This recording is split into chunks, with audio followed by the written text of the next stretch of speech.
A warm welcome and hello to everyone who has tuned into our session today. Hope you all are staying safe and keeping in the best of health. I am Diya Ranjan, Marketing Manager at Bizmatics and the organizer for today's webinar.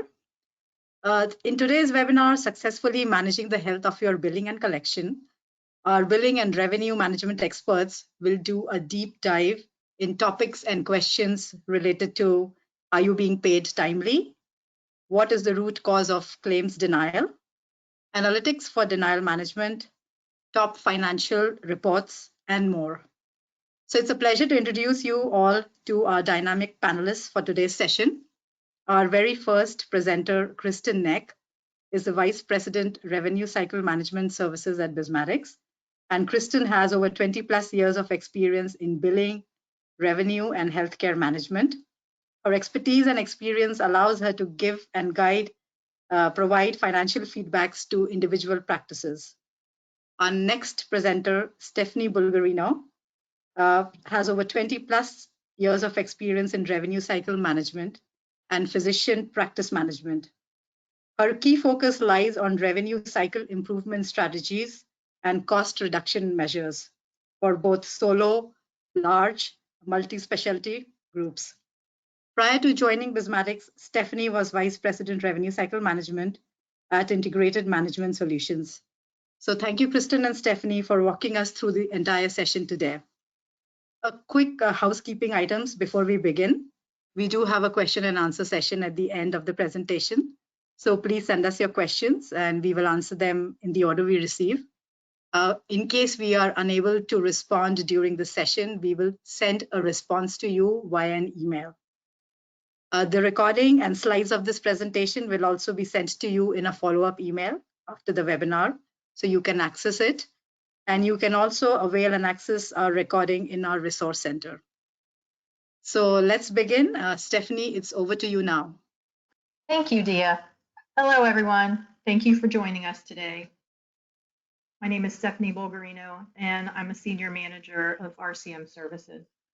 I want to start off by giving you a brief update on COVID-19 and what we've seen over the past couple of weeks. Earlier this week, CMS issued recommendations to reopen healthcare systems in areas with low and stable incidence of COVID-19. It still depends on where you live and when your governor allows medical practices to provide non-essential patient care. But on April 19th, CMS issued a new recommendation specifically targeted to communities that are in phase 1 of the guidelines for Open Up America Again. The new CMS guidelines recommend a gradual transition and encourage healthcare providers to coordinate with local and state public health officials and to review the availability of PPE and other supplies, workforce availability, facility readiness, and testing capacity with making the decision to restart or increase in-person care. I also want to mention there are financial assistance programs available to help physicians and physician practices. Through the CARES Act, hospitals, physicians, and other healthcare providers may be eligible for Public Health and Social Services Emergency Fund. You may have already received this payment. The payment description is listed as HHS payment. This is a grant and doesn't have to be paid back. Recipients will need to attest to certain terms and conditions within 30 days of receipt. There's also the temporary suspension of the 2% sequestration payment adjustment of Medicare fee-for-service payment. This is applied to claims with dates of service from May 1st through December 31st, 2020. And the Advanced Payments Program.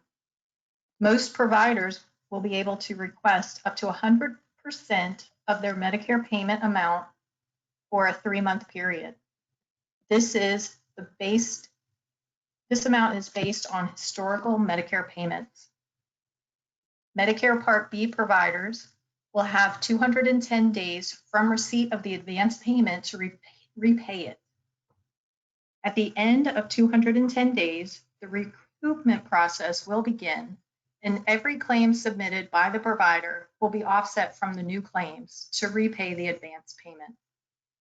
Check with your local MAC for more information. Thank you, Stephanie.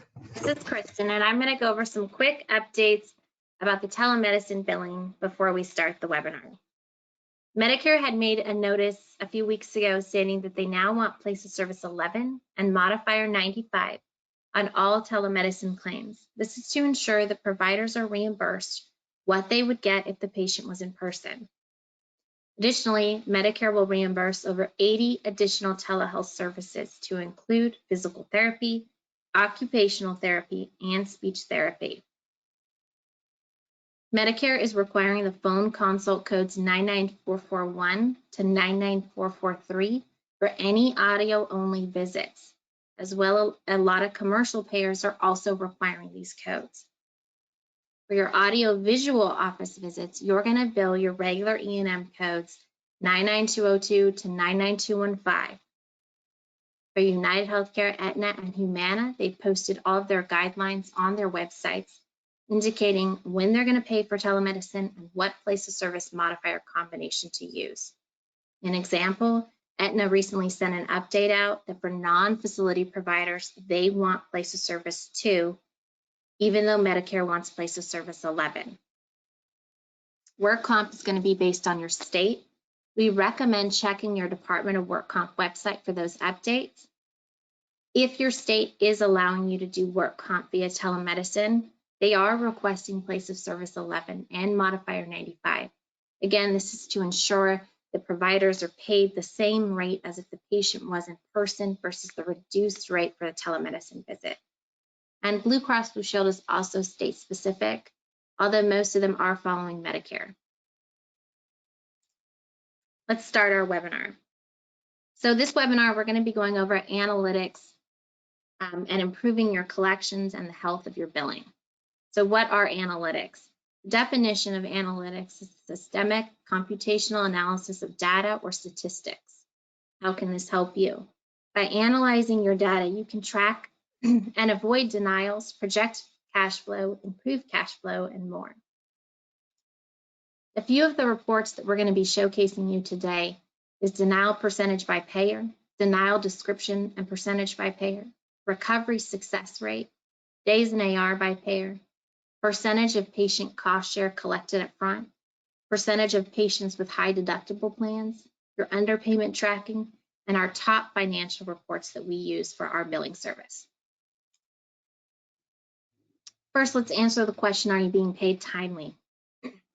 You should be able to know how long it takes you to get paid from the date of submission by payer. We're calling this days in AR by payer. Again, days in AR is the amount of time from your date of submission to the date that you get paid. An example is a report that we have within our EMR, which would tell providers by payer this number. We have Cigna over here at 6 to 7 days versus United Healthcare at 46 days. This would tell your biller to look at United Healthcare. Why is it taking them 46 days to pay you? Is it that you don't have EFT set up? Do you have a higher denial percentage with this payer? Are they consistently asking for medical records? And then you're going to want to compare yourself to the industry standards in your area and for your specialty. How long is it taking other providers to get paid on average? And how do you compare with that? What is the root cause of claim denials for your organization? MGMA did a poll the end of last year asking healthcare leaders this question. Below are their responses. From this poll, you can see the majority of their denials are for missing information, prior authorization, and eligibility. These types of denials are easily preventable with retraining front desk staff and reinforcing the importance of capturing accurate data. Let's talk about denial management and analytics. First, we recommend that you segregate your denials by payer and by reason. And then on top of that, calculate your success rate on working those denials by payer. I have a report here that we ran in our test database that shows Blue Cross, you billed 17 CPT codes, 2 paid upon first submission, and 15 denied. What does that mean? It means you have an 88% denial rate for Blue Cross versus a 30% denial rate for Medicare. This can tell your biller that they need to focus on Blue Cross. Identifying those trends by payer. Again, you want to identify, are there top CPT codes that are denying consistently over and over again? And what are the top reasons for those CPT codes denying? And can we avoid them? An example on the screen shows Cigna denying for benefit maximum for CPT codes 64633 and 64634. Can your practice implement something at the time of service or when they're scheduling that would alert the front desk or the provider that the patient is meeting the maximum period or frequency? The second example is showing a denial for coordination of benefits. What that means is the insurance has sent a questionnaire to the patient asking them if this is an injury related, or they could be asking them if they have another health insurance plan. Until the patient responds, you will not get paid. What can your office do to speed up this process? Would calling the patient and asking them to call the insurance help? Maybe have a notification that alerts your practice the next time they come in that the patient still hasn't updated their COV details. Recovery success rate. You want to know how many touches it's taking you on average to get paid. The average cost to research, correct, and rebill a claim is $25 per HFMA. You also want to know the percentage of denied claims that pay by payer. An example on the screen is a report we ran showing of the 15 charge lines denied by Blue Cross, it took an average of 2 touches, meaning you may have sent medical records and then again appealed, or you made 2 phone calls on this claim before it finally paid. And then it tells you of those 15, 12 paid while 3 remain denied.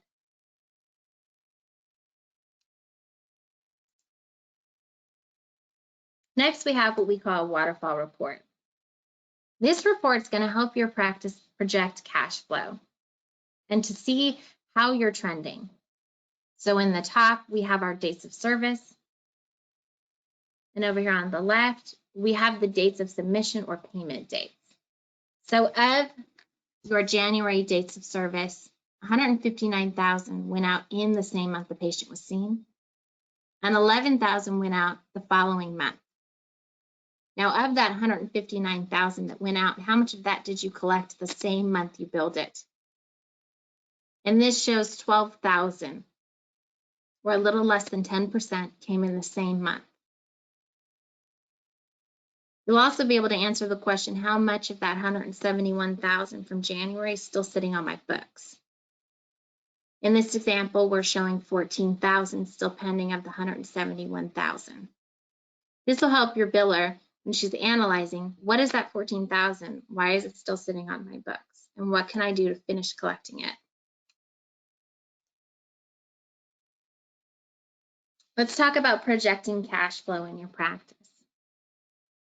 Financial institutions define cash flow forecast as your beginning cash plus your projected inflows minus your projected outflows. So how do you calculate your inflows? There's 2 ways that we have on the screen that you can use. One, you're going to want to know your billed rates. Example, you bill 200% of Medicare allowed. So if you're billing $220 for 99214 and Medicare allows $110, you're at 2 times or 200% Medicare. You also want to know your denial percentage. So on average, if 8% of your claims are denied consistently, you need to add that into your equation. And then know how long it takes your payers to pay on average. Is your day in NAR 15? Is it 25? Is it 45? You want to take your charges minus your denial percentage and divide that by your fee schedule inflation.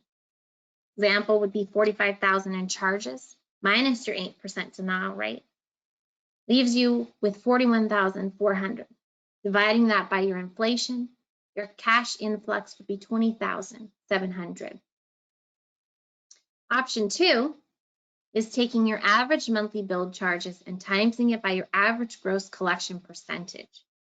Your gross collection is your total payments divided by your total charges. And you're going to want to average that for a quarter if you're calculating your influx.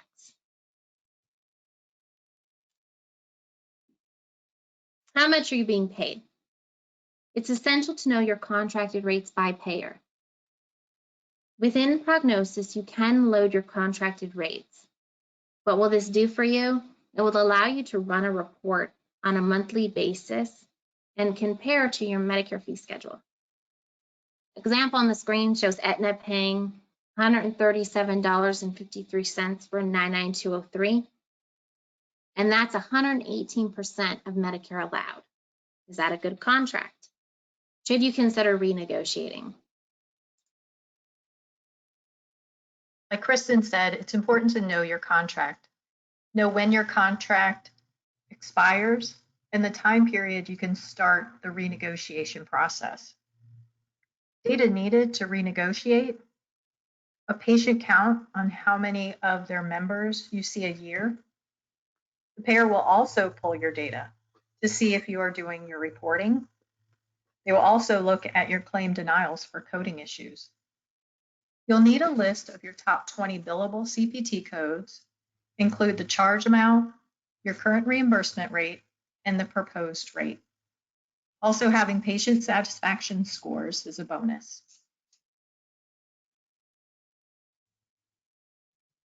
Let's talk about our top financial reports that can help you. Some of these are the Claim Lag Report, Denial Trend Report, AR Rollover Report, the Waterfall Report that we looked at earlier, an Underpayment Report, Copay, Deductible, Coinsurance versus EOB responsibility, Financial Analysis by Provider, Location, and Tax ID, and a Charge Comparison Report. A Claim Lag Report. What does this tell your practice? So the first thing it calculates is how long from the time you see the patient does it take the provider to sign the note or close the encounter. And then the second time that it calculates is after the provider closes that note. How long is it taking the biller to send the claim? Both those numbers added up, add on to your days in AR. So if it takes 3 days on average for the provider to close his note and another 3 days for the biller to send the bill out, that's an additional 6 days on top of your days in AR to get paid. So if your days in AR in average is 30 days, it's taking you 36 days from the time you see the patient to get reimbursed. Denial Trend Report. It's very important to track and trend your denials on a monthly basis and then compare them to each other. In this example, we have the screen comparing December, January, February, and March. You want to ask the question, are my denials getting better? Are they getting worse? And if they're getting worse, why? So if you see on the screen, February had a low count on denials, and then it jumped up in March. So what happened in March that caused my jump, and can I avoid it? If you're looking at your insurance eligibility and your denials were better in December, and they have a significant increase in January, it might require some retraining with your front desk. Are they not taking the insurance cards? Are they not checking eligibility? Same thing for frequency. If you're getting an increase in your frequency denials, how can you avoid those denials? How can you make sure that the staff is alerted that the patient has met the frequency limit for that payer?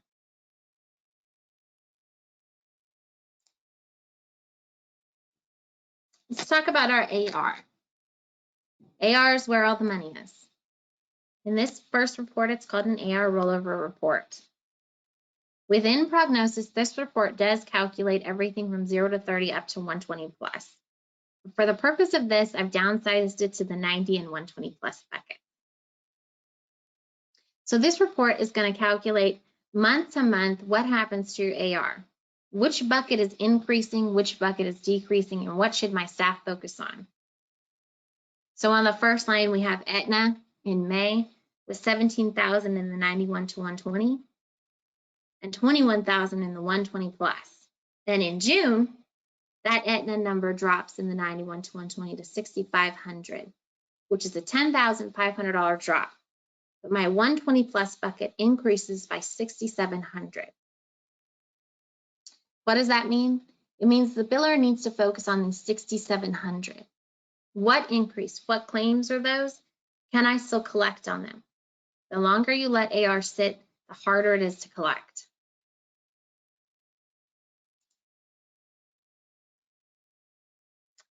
Effectively tracking and working your AR. There are 5 steps we recommend. 1, use a tracking system. In prognosis, we use what we call tasks. And I'm going to be giving you an example of this on the next screen. You want to run your monthly AR reports. You want to make sure you're running them the same day and same time each month. Example would be the last day of the month in the morning. This will give you the best figures and it will provide consistency. Assign the correct status to each claim. You'll want to know, did I mail medical records? Did I appeal it? Did I call on it? Was it denied for medical necessity? This will give you the ability to trend your AR on a monthly basis. It's going to tell you of the 200 claims sitting in my AR, where are they?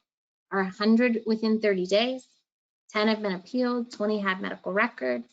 I have 15 denied for medical necessity.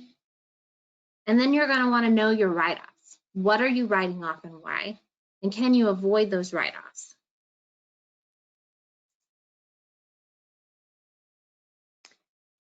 Utilizing task management. So this is our tracking mechanism within prognosis. So in this example, we have a claim from December from Mrs. Jones. She has a $75 balance still pending with insurance. The last time someone touched it was on 8/22, and the comment shows that it was corrected and rebuilt. And then we have another follow-up date of 8/26. This would allow you to download this report and easily calculate how many claims were corrected and rebuilt, how many had appeals, when are my follow-up dates, when do I need to touch this claim again if it's still on my books.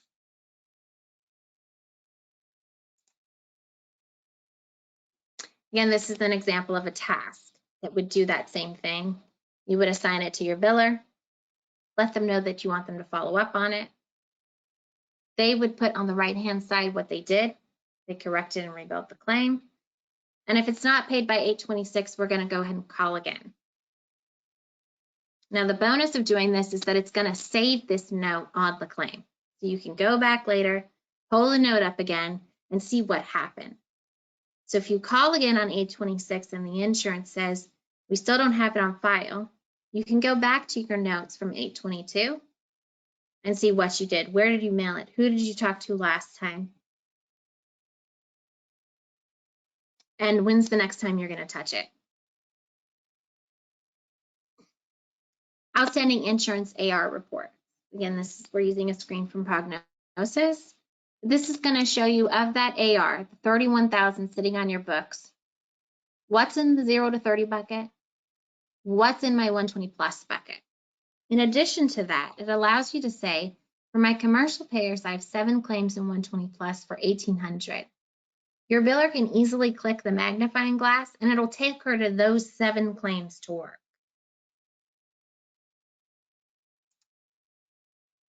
Underpayment reports. This is essential if you have a brand new practice and brand new contracts. You're going to want to make sure you're loading those contracts in prognosis so that you can run a monthly report and see if you're being underpaid. An example of this is United Healthcare, charge code 99203. Your contracted amount is $230, but the insurance allowed and paid $178.06. That leaves a difference of $51.94 left on the table.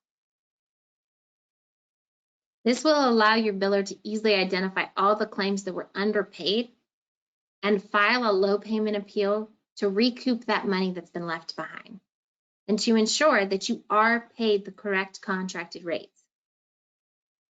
Again, this is very essential if you have a brand new practice and you have brand new contracts, you're going to want to make sure you're getting paid per the contract agreement.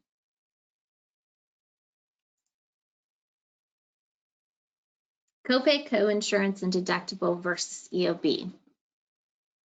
This is a cost share report. It's going to tell you when you miss a cost share. So this example shows January, February, and March. And it's going to show you on all the EOBs that were posted, the copays that were applied, the deductibles that were applied versus what your staff collected at the time of service. So in the first example, we have January, $4,400 in copays was collected, $15,000 in deductibles. Was applied, and you only collected $9,300 at the time of service, leaving a deficit of $10,200. What that means is you're chasing the $10,200 after the fact. Most collection agencies will tell you after the patient has left, it is much harder to get them to pay. And most of these balances end up going to collections and costing the provider more. As you know, most collection agencies charge 30%. 30% of $10,000 means the provider is going to lose an additional $3,000, and that's even if the collection agency can collect that full $10,000. You want to analyze your cost share to try to avoid this. Know the percentage of your patients that have high deductibles. In your area, is it typical to have 40% of your patients with high deductibles? Or are you in an area with a lower volume or a higher volume of a Medicare that don't have high deductibles? What percentage of patient due balances are you collecting up front, and how can you improve this going forward? We're going to use the copay, deductible, and collection report to analyze this. So using this report, you can easily calculate your percentages. Again, if you were to run the by patient report, you could easily tell how many of those patients in that month had deductibles. So if you had 99 patients with deductibles that were applied, out of 300 patients that were seen, that means a third of your patient volume had deductibles.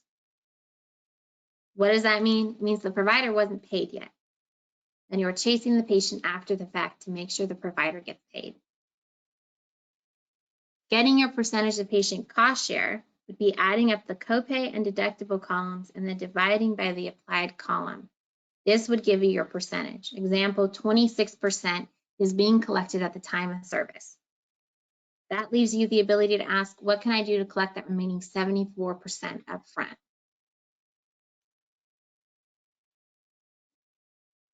Improving your patient collection. We recommend using an integrated eligibility checker.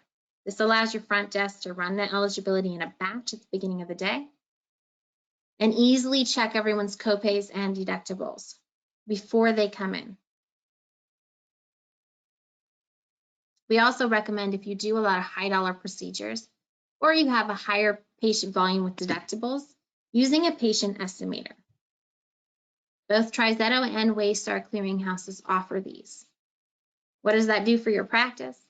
It allows your front desk to enter in the procedure code that's going to be performed with the patient information, and it will populate an exact amount that you need to collect from the patient. It also does it in a format that's printable, where you can hand it to the patient and it will tell them why they're being charged that. We also recommend using the copay, coinsurance, and deductible report on a monthly basis to identify the missed opportunities and as a training tool for your front desk to identify miscalculations. If they run the report and they see Mrs. Jones had a $40 copay that was missed, they can ask themselves, what did I do wrong? How did I miscalculate that? And how can I avoid it? Can I add it in the system so that going forward, I make sure I'm collecting that $40?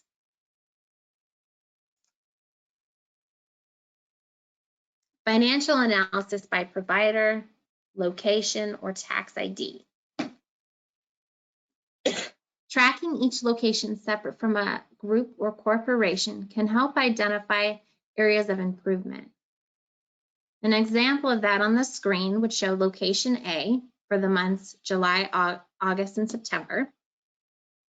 It'll give you a claim count, the charges that were sent out, and the payments that came in. This way you can easily compare side by side. Location A had 800 claims that went out while location B had 200. Why did location B have 200 claims, and what can I do to improve that? Do I need to market more or get more referrals in that location? Again, you can also do that by provider. Is my nurse practitioner not seeing enough patients? And then tax ID. If you're a practice that has a primary care location and a surgery center, separating those two out so you can see their financials separate helps. Charge comparison report. This report will help you answer the question, why is my cash flow fluctuating month to month? So if you're a biller and you're ever asked, why did I collect $40,000 last month and only $30,000 this month? This report will help you answer that question. Maybe the provider saw more annual visits last month and they didn't see any the next month, or they saw a lot more new patients in January and not in February. An example on the screen shows 15 EKGs billed in the month of May and only 5 in the month of June. So it would allow the biller to easily run this and provide the details to the provider showing the reason for the fluctuation. How can using industry benchmarks benefit my practice? Benchmarks allow you to evaluate where you are and where you want to be. You can use the data to compare your practice against similar practices. Here we have a couple of benchmarks from MGMA. Days in AR is a common benchmark, which means the average number of days it takes before you are fully paid for the services provided. AR breakdown helps to identify potential issues from a high-level view so you can prioritize how to best work the AR follow-up. Days in AR and AR aging demonstrate a practice's ability to quickly turn over AR and collect all money due. Using benchmarks in conjunction with the reports we discussed in this webinar will help you improve the health of your billing and collections. Dia, back to you. Thank you, Kristen. Thank you, Stephanie, for this valuable insight you provided to medical practices on improving the health of billing and collection. We are now open for question and answers. So if you have any question, please type and send it to us in the box on the right-hand side. We do have a few questions, so let me go ahead. The first question is, how can I use benchmarks to grade my practice? So what we do is we actually take an average across specialties and then put them side by side with each practice. So if the days in AR on average is 35 and we have a practice that's at 45, we would focus in on that practice and how can we get them down to 35. Again, in the AR breakdown, you're 0 to 30. If your 0 to 30 is at 30%, while your 120 plus is at 40%, we would recommend a cleanup on your 120 plus. Okay. The next question is, will our billing rep help us locate these reports? This is from one of the office, and they say that they have not had the chance to avail these reports earlier. Yes, if you are using Prognosis and RCM, they can show you all of the reports that are in Prognosis and available to you to run. All right. For the next question, let me know, Kristen, if you want me to repeat it. So because there are some figures. So if we are contracted for $156, insurance allows 95 and they pay 95. Is this accurate, or should I appeal for the contracted of $156? So if your contracted rate says $156 and you only got 95, you should appeal to get that extra $61. And again, having the contract handy when you do file those appeals, we would recommend taking a copy of the page that shows the 156 and sending that in with your appeal. Okay. For the next question, and I can answer that, I missed parts of this webinar. Will you upload the webinar somewhere for me to review later? So we will be, as I stated earlier, we will be sending a recording of this webinar along with the presentation slides in a follow-up email today. You can access it there. If you are a Prognosis customer, you can also access it in our resource center. So the next question is, other than knowing each insurance company and knowledge experience of the biller, how can you estimate co-insurance, etc., and avoid refunds? So the patient estimators would help with that because it does look at each payer's contracted rates. So if your staff isn't as experienced in calculating and you want to make sure you're not constantly refunding the patient, those estimators will give you an exact dollar amount to collect based on your contracted rates, the service that you're providing, and the patient benefit. Okay. The next question is, somebody's asking 3 key factors to avoid denials. What would you say the top 3 things are to consider?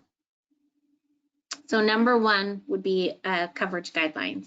We do recommend loading your coverage guidelines into the EMR. Prognosis has a way to do that. I don't know about other EMRs. This would flag not only the provider, but the biller when something is missed. Again, you can use LTD, for example. If the provider is doing a procedure and they order it for one of the non-covered diagnosis codes, it would flag them before the procedure is rendered that per Blue Cross's coverage guidelines, this is not covered. And it'll also flag the biller, so she's aware that this is going to result in a denial. And number 2, eligibility is probably one of the top denial reasons across every provider. So tightening up those, check the eligibility every time the patient comes in and before you submit your claims. Again, most payers are going to change their eligibilities at midnight. So check it twice just to be sure that the patient is covered. And then one of the other top reasons is duplicate denials. A lot of claims denied for duplicate. A lot of payers, if you're sending a correction and you send it too early, they're going to kick it back as a duplicate. Medicare, for example, doesn't accept corrected claims. You have to file a reconsideration. So all of that will avoid those denials. Okay. So moving on to the next question, eligibility. A lot of times insurance has incorrect information and we have already seen the patient to find out that insurance has termed. So anything that can be done? So again, that goes into, most of the time when insurances terminate patients, it's between 12 and 1 a.m., depending on where you're located. So if you're running the eligibility, let's say the day before the visit, it could very well term that night, even though your staff got inactive the night before. So we recommend running it again the morning of the visit, just to be sure that you catch any of those that were terminated at midnight. If your patient has an Obamacare plan, I don't think many do anymore, but if they do have those grace periods that will show up on the eligibility. A grace period meaning the patient didn't pay their insurance fees and they're giving the patient 90 days to pay, or they're completely terminated. The eligibilities will tell you when they're in a grace period, and then I would recommend making the patient self-pay because there's no guarantee they're going to pay that. Okay. Moving on to the next question, Kristen, this is more focused on Prognosis, and somebody wants to inquire where the estimators are on Prognosis. Do you want to, it's easy to say, or is it easy to send an email? So our eligibility, if you use Prognosis, you know the eligibility is under the insurance umbrella. We do have CH icons that will link you to the clearinghouses that offer the estimators, but we're also integrating with the estimators right now. So those should be available shortly, and they'll be available in the insurance umbrella icon again. The same way you would check eligibility, that the estimators will be there. Then the interim before that update comes out, you can link directly into the clearinghouse to get it. All right. There is a request for you to go over the effective tracking and working your AR information. Is it easy for you to pull that slide? Yes, so these screens, I'm assuming. Mm-hmm. So the top one, if you're using prognosis, is to use the tasks. Again, this is going to allow you to say, one, that you need to work a claim. And then two, after you work it, what did you do? Mailed medical records, I appeals it. I'm going to follow up in 45 days if it's not paid. They denied for medical necessity. It allows you to keep a track of the information you've obtained. Run your AR on a monthly basis on the same day and the same either morning or night. Example would be the last day of the month in the morning so that you have a consistent trend, and then assign the correct status to each claim. Again, using the task would help that. And then once you run your AR reports, it will give you that same status. 100 are within 30 days. I mailed medical records on 20. I filed appeals on 10. 40 denied for medical necessity. I have 20 COB or insurance eligibility denials. It's going to tell you where those 200 claims are. And then knowing your write-offs. If you're using prognosis, there are reports within prognosis that will tell you how many write-offs you're doing a month and why. And then this is the outstanding AR screen. So you would be able to see of those 200 claims that are sitting out there. I followed up on 8/22. What was my last status?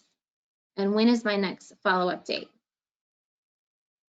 There's also a system in prognosis now where if you put your follow-up date as 8/26, it'll drop back into a follow-up bucket or an assignment list for your staff to work. And then this is the AR follow-up, so you would assign it to a biller or yourself. You can put an expected date, so you expect it to be done by Friday or the end of the month.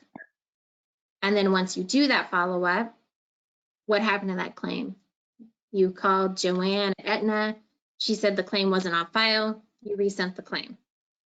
And then these statuses, you can add statuses to prognosis, so you could make as many statuses as you want. Examples again would be corrected and rebuild, medical necessity denial, appealed, medical records sent, and whatever works for your practice. And then down here at the bottom, it'll list every time you followed up on that claim, and you can go back and read your notes. So you can say, what did I do 2 weeks ago? What did I do a month ago? What happened when I filed the appeal? It helps you keep a track without having to have a notebook handy. The outstanding insurance AR report is on the outstanding screen.